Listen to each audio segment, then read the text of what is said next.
Greece, the land of gods, heroes, and ideas. The birthplace of democracy, philosophy, and legendary warriors like Leonidas and Alexander. But even the greatest civilizations fall. In the West, a new power was rising, not with marble temples or elegant oration, but with shields, discipline, and steel. Rome, the Iron Republic, would do what no one thought possible: conquer the very culture it admired. But here's the twist. While Rome conquered Greece by force, Greece would conquer Rome in spirit. This is the story of two empires, two legacies, and the war that shaped Western civilization. Greece divided. After the death of Alexander the Great in 323 BCE, his empire fragmented. The unity that had once terrified the world shattered into rival kingdoms. Macedon, the Seleucids, the Ptolemies in Egypt. Meanwhile, city-states like Athens, Sparta, and Thebes clung to old rivalries. They fought each other over territory, pride, and fading glory. Greece was brilliant, but fractured, and where there is division, conquest often follows. To the west, the Roman Republic had just finished fighting for its own survival, against Carthage, the Gauls, and countless enemies. They were hardened, ruthless, and ready to expand. And they had their eyes on the Greek world. Rome's first step into Greece, Rome's first real entry into Greek affairs, came during the First Macedonian War, 214 to 205 BCE.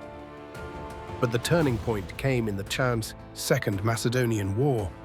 At the Battle of Cynocephalae, 197 BCE, Roman legions faced King Philip V's Macedonian phalanx.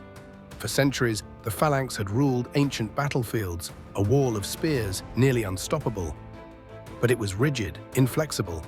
Rome's legions were adaptable, broken into smaller units called maniples, trained to adjust on the fly.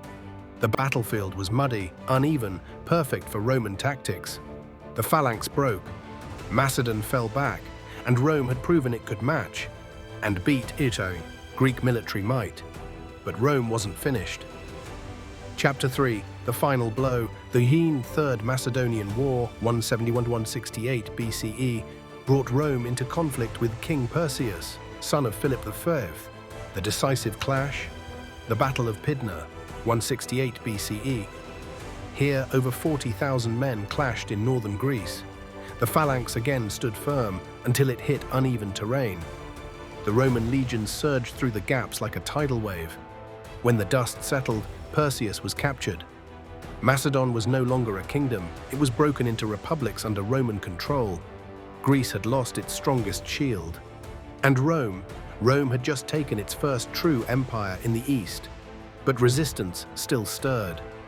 The day Corinth burned, in 146 BCE, Rome faced a final uprising. The city of Corinth, wealthy, powerful, and proud, stood defiant.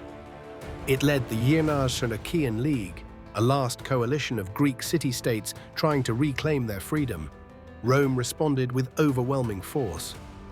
Under General Lucius Mummius, Roman legions stormed Corinth. What followed was merciless. The city was sacked, its population enslaved, temples looted, statues destroyed or shipped back to Rome. Fires consumed homes, libraries, and history. That same year, Carthage, Rome's African rival, was also destroyed. Two civilizations wiped out within months. Rome now stood alone, unrivaled. The cultural reverse conquest. But Greece had one last move. Rome may have taken Greek land, but it was about to be overtaken by Greek culture. Romans worshipped Greek gods under new names. They read Greek texts, built Greek-style temples.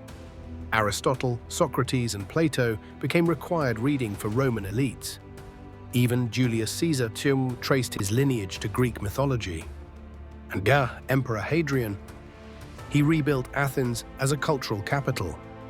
In art, architecture, literature, education, and politics, Greece conquered Rome back. As one Roman poet wrote, "Captive Greece took her fierce conqueror captive." Who really won?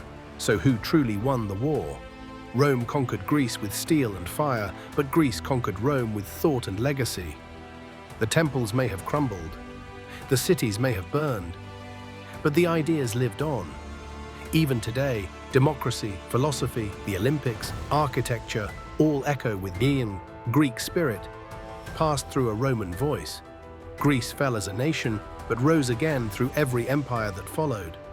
This is Legends Unburied, where forgotten wars, broken empires, and buried truths rise again. Subscribe for more epic tales from the shadows of history. And remember, the sword may conquer the land, but the mind conquers time.